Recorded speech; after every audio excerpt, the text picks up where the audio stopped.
દેવભૂમિ દ્વારકામાં એસઓજીની મોટી કાર્યવાહી। દેશી બંદૂક સાથે ઇસમ ઝડપાયો।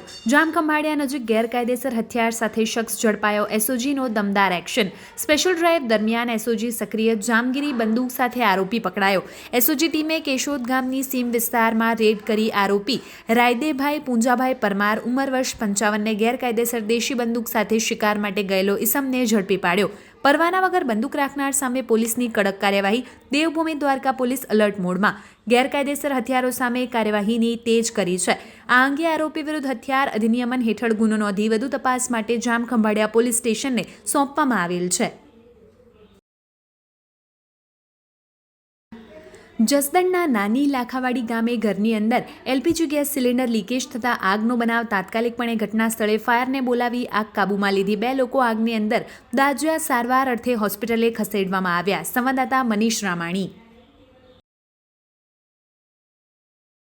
2500 કરોડના સાયબર ફ્રોડ મામલે જિલ્લા પોલીસ વડા વિજયસિંહ ગુર્જરની પ્રેસ। ઓપરેશન મ્યુલ હન્ટ અંતર્ગત અત્યાર સુધીમાં 1500 કરોડના ટ્રાન્ઝેક્શનનો ખુલાસો થયો હતો। ખાનગી બેંકમાં બેન્કર તરીકે કામ કરતા મૌલિકભાઈએ મેનેજર સાથે મળીને અન્ય એકાઉન્ટ ખોલાવ્યા હતા। બોગસ એકાઉન્ટ બનાવી ખોટી સહી કરાવી એકાઉન્ટનું ટ્રાન્ઝેક્શન કરાવ્યું હતું। મૌલિક કામાણી નામના આ બેંક અધિકારીની ધરપકડ કરવામાં આવી છે। બેન્કિંગ અધિકારી હોવાથી તેને સિસ્ટમનો ફાયદો ઉઠાવ્યો છે। બીજી એક બેંકના અધિકારી જે જામનગર પંથકનો કલ્પેશ ડાંગરિયાએ આ કૌભાંડમાં ભૂમિકા ભજવી હતી। અન્ય એક આરોપી જેની ભૂમિકા મુખ્ય છે તેની સાથે મળીને એપીએમસીના ખાતા ખોલાવ્યા હતા। અત્યાર સુધીમાં 20 આરોપીઓ ઝડપાયા છે, જેમાં આજે વધુ 3 આરોપીઓ કે જે બેંક કર્મચારીઓ છે તેની ધરપકડ કરવામાં આવી છે।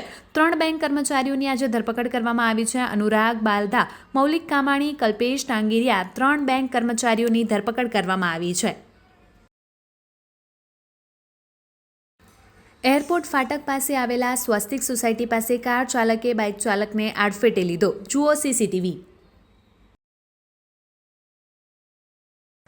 રાજકોટ ચૂંટણી પહેલા ક્રાઇમ બ્રાન્ચ અને એસઓજી દ્વારા સઘન પેટ્રોલિંગ અને વાહન ચેકિંગ કરાયું। ધારાસભ્ય ડોક્ટર દર્શિતા શાહના વિરોધનો મામલો। રઘુવંશી સમાજના આક્ષેપો મામલે દર્શિતા શાહે વધુ બોલવાનું ટાળ્યું। દર્શિતા શાહે કહ્યું, લુહાણા સમાજની 3 મહિલાઓને ટિકિટ આપી લુહાણા સમાજના પુરુષોને ટિકિટ ન મળે તે માટે દર્શિતા શાહ નિમિત્ત બન્યાનો સમાજનો આક્ષેપ। ઉમેદવારી નોંધાવી અને એને ટિકિટ આપવી એ માત્ર વ્યક્તિગત નિર્ણય ભારતીય જનતા પાર્ટીમાં નથી હોતો। ભારતીય જનતા પાર્ટીના સમગ્ર મોવડી મંડળ દ્વારા, શીર્ષ નેતૃત્વ દ્વારા આ સમગ્ર નિર્ણય લેવાતો હોય છે। જે બેનને ટિકિટ આપી છે એ તમામ બહેનો ખૂબ સક્ષમ છે અને એ બહેનોને નેતૃત્વ કરવા માટે થઈને એક નારી સશક્તિકરણના ઉદાહરણના ભાગરૂપે આ તમામ બહેનોને ટિકિટ આપવામાં આવી છે। ધન્યવાદ।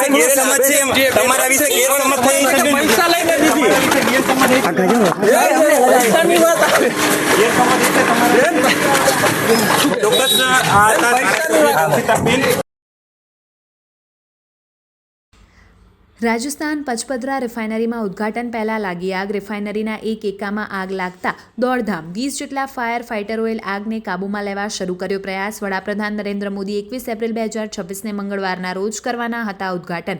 હિન્દુસ્તાન પેટ્રોલિયમને રિફાઇનરીનું સંચાલન કરવાની